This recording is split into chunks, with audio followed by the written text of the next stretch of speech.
The time's come to play here in my garden of shadows.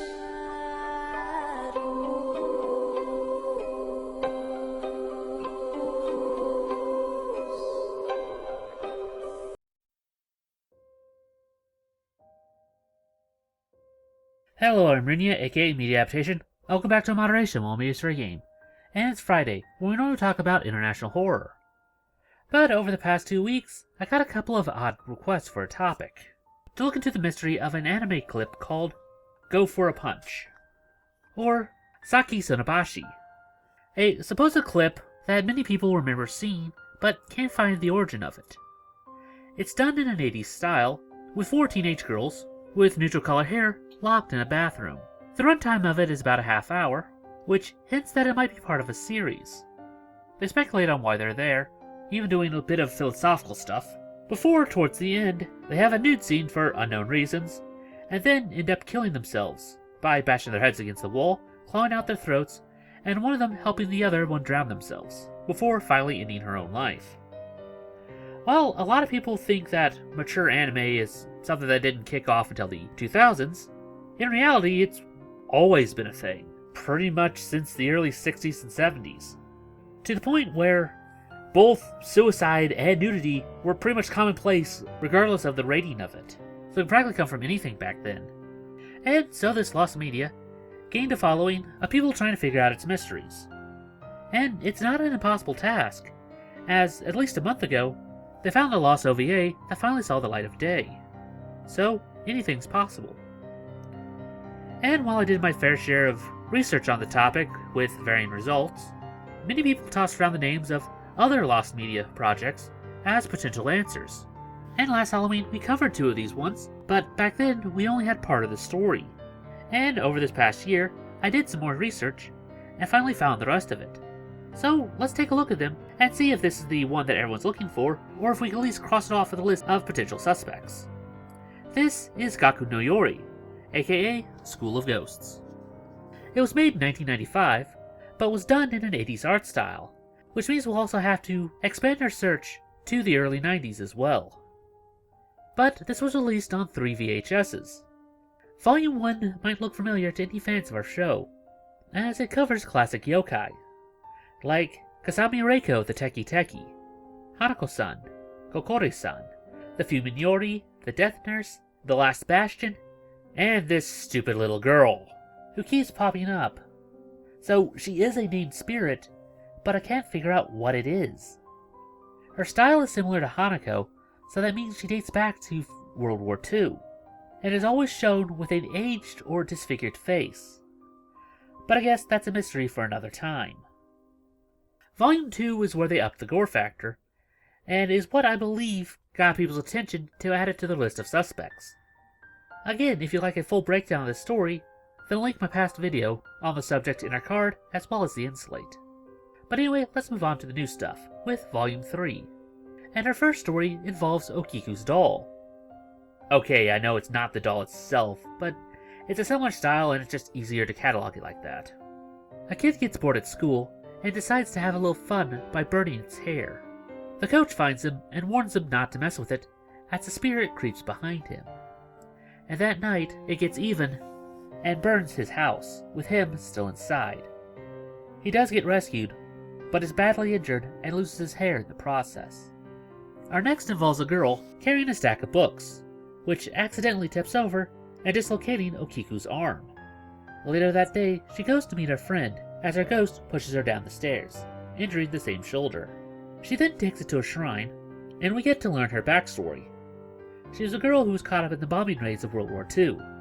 Okay, do all ghost girls just immediately come from that time period? She drops her doll, and her mom goes back for it, only for her to die in the blast. So she fixes the doll, and returns it to the school. But this time a pair of kids get bummed out because of the rain, and decide to do a little practice inside.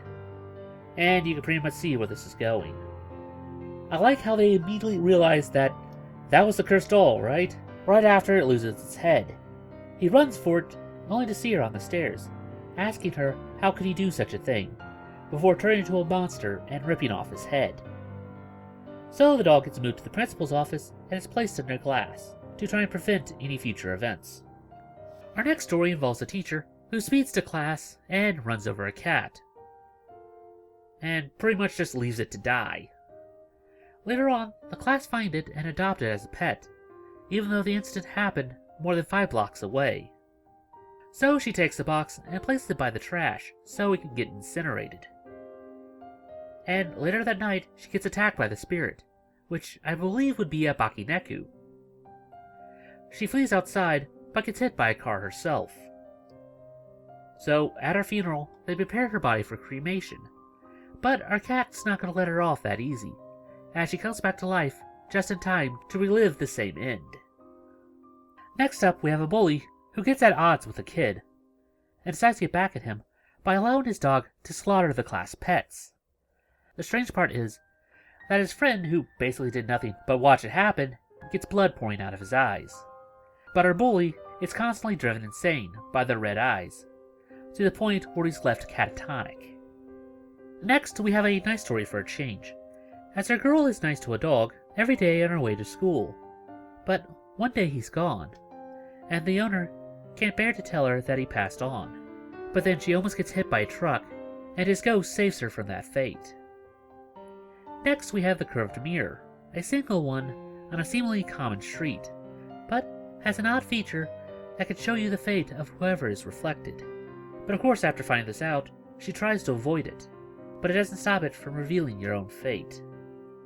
And lastly, we have a transfer student who is a bit odd, but is also kind and helpful. Our maid gets injured, and she had a way to remove the injury itself, but she also doesn't show back up to school the next day, as she was in a car crash earlier that week. So, needless to say, no, this isn't the anime in question. It's not bad for what it is, and it does nail the look of what we're going for, but each segment here is only 8 minutes long, not the half hour that we needed. And also, these stories are mostly deal with elementary school students, or junior high, not the high school. A better candidate would be one of the other ones that we covered last year, called Gakken Nanafushiji, or High School Mysteries, which, if all goes right, we'll try and look at next week. But before we wrap this up, let's talk about this anime sequel, Shin Gakkou no Yuurei, or True School of Ghosts. These segments are a lot longer, clocking in at around 10 minutes. And our first deals with the group getting ready for a play, in which a lover is scorned and then commits suicide. The understudy gets the role after our first one dies off, but her ghost possesses the other actress, and that night she uses a real knife to try and kill her replacement. The next story is a basic version of a Nukakubi, with 2 travelers getting invited to spend the night at their place, and try and run for it after finding out what they are. They jump out a window, but a piece of glass stops his friend and ends up getting killed because of his hesitation. Our other hides in a barn, but gets caught by a sight, again making him an easy target. And our last story is done in a different, more chibi art style, as 3 girls stay late one night at school and try a ritual to see ghosts. One of them just lost their grandma, and desperately wants to see her again. Nothing happens at first before a fog kicks in, and a group of ghosts appear. The other 2 cower in fear, but she desperately calls out her name, and finds her at the back of the pact. She begs to go with her, remembering all the good times, but her spirit knows that if she does, it would cost her her own life.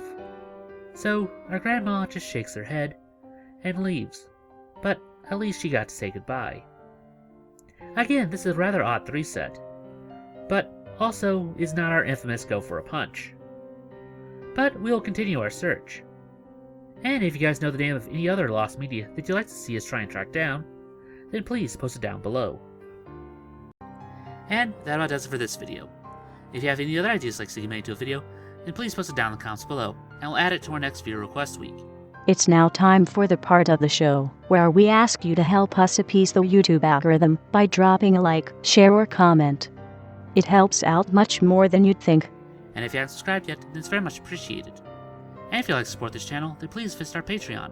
Link will be down in the description below. Even if you can't give a lot, every little bit helps. And I guess I'll see you in the next one. Anyway, I'm Runya, And I'm Ada. Remind you to take life in moderation. Weep not, poor children, for life is this way.